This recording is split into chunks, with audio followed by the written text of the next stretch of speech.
Bismillahirrahmanirrahim. Assalamualaikum warahmatullahi wabarakatuh. Namaku Junaid. Kejadian ini terjadi sekitar 7 tahun yang lalu. Ketika itu sedang marak-maraknya warnet yang menyewakan komputernya untuk bermain game online. Dan aku salah satunya yang sering bermain ini, mengambil paket jam malam untuk bermain game online bersama temanku. Aku adalah seorang mahasiswa yang tinggal ngekos di salah satu kosan yang bisa dibilang masih di daerah kota Bandung. Di dekat kosanku ada perlintasan kereta api, dan tak jauh dari sana ada sebuah warnet yang menyediakan paket malam untuk bermain game online. Malam itu aku mengajak temanku Topa untuk bermain game online di sana. Biasanya kami mulai pukul 11 malam dan berakhir sekitar jam 1 atau jam 2 pagi. Aku beranjak dari kosanku berjalan kaki menuju warnet karena memang jaraknya tidak terlalu jauh dan masih bisa ditempuh dengan berjalan kaki. Setelah menyeberang rel kereta api, kami berjalan di satu jalanan yang memang cukup sepi. Hanya ada lampu jalan, taman, dan pepohonan yang cukup rindang saja yang ada di sekitaran jalan itu. Beberapa tempat makan sudah tutup, bahkan rumah-rumah yang ada di sekitar pun sepertinya orang-orangnya sudah pada tidur terlelap. Derap langkah sendal jepitku terdengar menggema di jalanan itu karena saking sepinya. Tak lama kami sampai di warnet dan langsung mengambil paket malam. Aku dan Topa pun terlarut dalam permainan game hingga akhirnya lupa waktu. Sampai sekitar jam 1:30 pagi kami pun baru selesai dan bersiap untuk pulang. Ketika perjalanan pulang, temanku Topa merasa was-was karena ada yang dia takuti, mengingat jalan yang tadi kita lewati menuju warnet ini sangat sepi, ditambah ada pohon-pohon besar. Topa berkata padaku, takut ada hantu katanya. Ditambah saat itu sudah jam 2 pagi dan dia sangat ketakutan. Aku masih berjalan santai sampai akhirnya kami pun melewati jalan itu.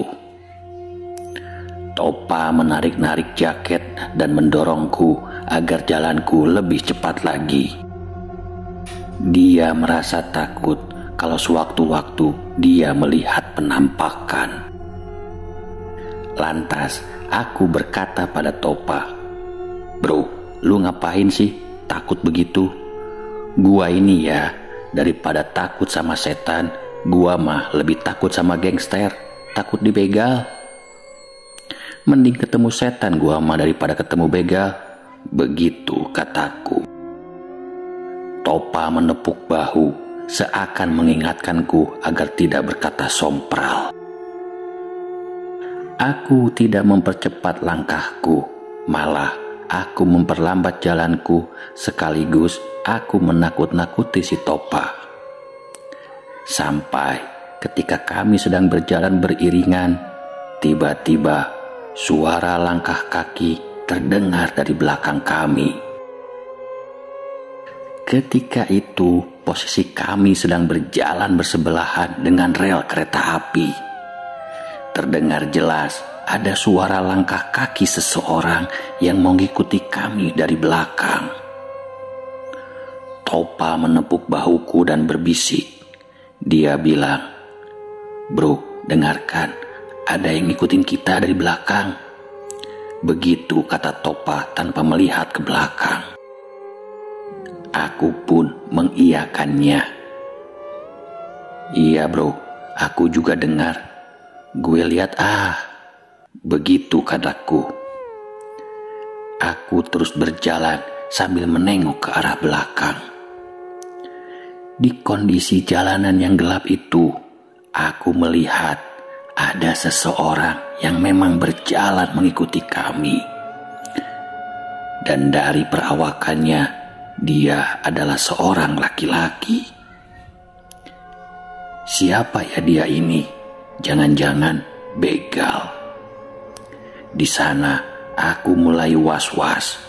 Aku bilang pada Topa, "Bro, ini kayaknya ada orang jahat yang ngikutin kita. Pilihannya kita lari atau kita lawan balik." Begitu kataku pada Topa. Topa lalu bilang dia memilih untuk lari, tapi aku tidak mengikutinya.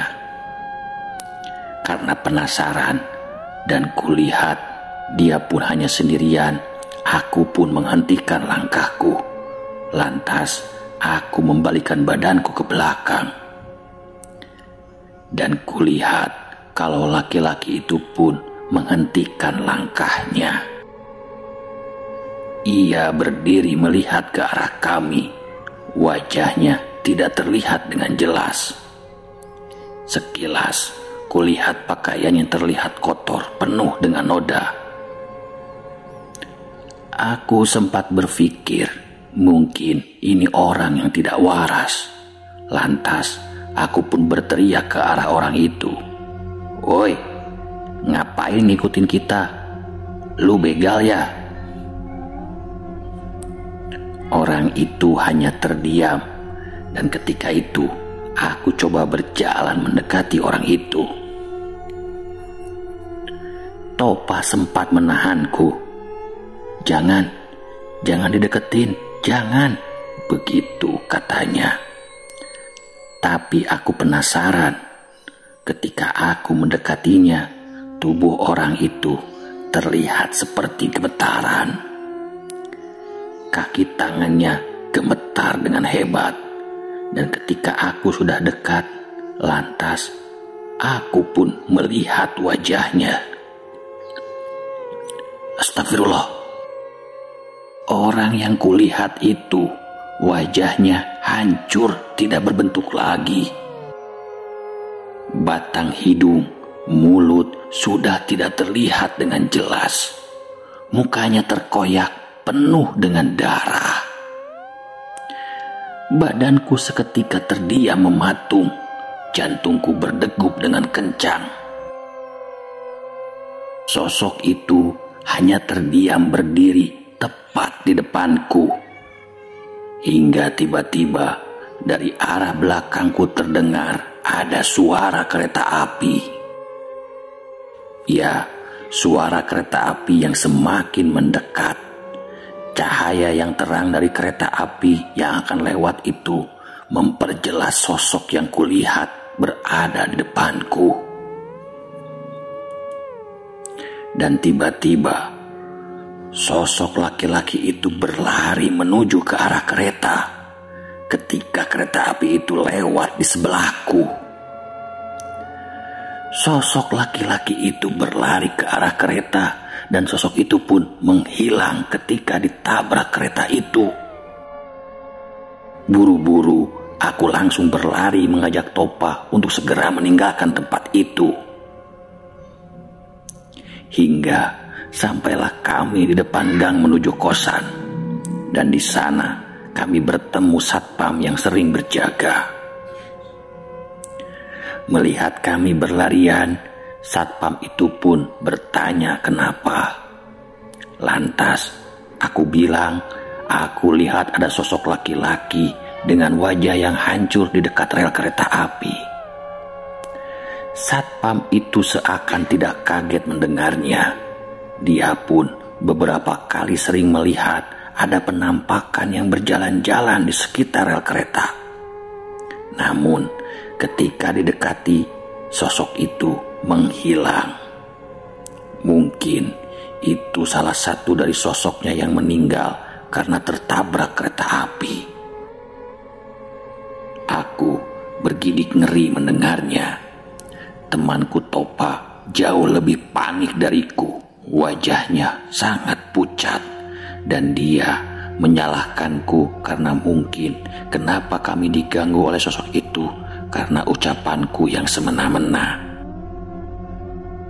Ucapanku yang bilang kalau aku tidak takut dengan mereka, dan sekarang seakan-akan mereka membuktikannya, dan akhirnya kami ketakutan.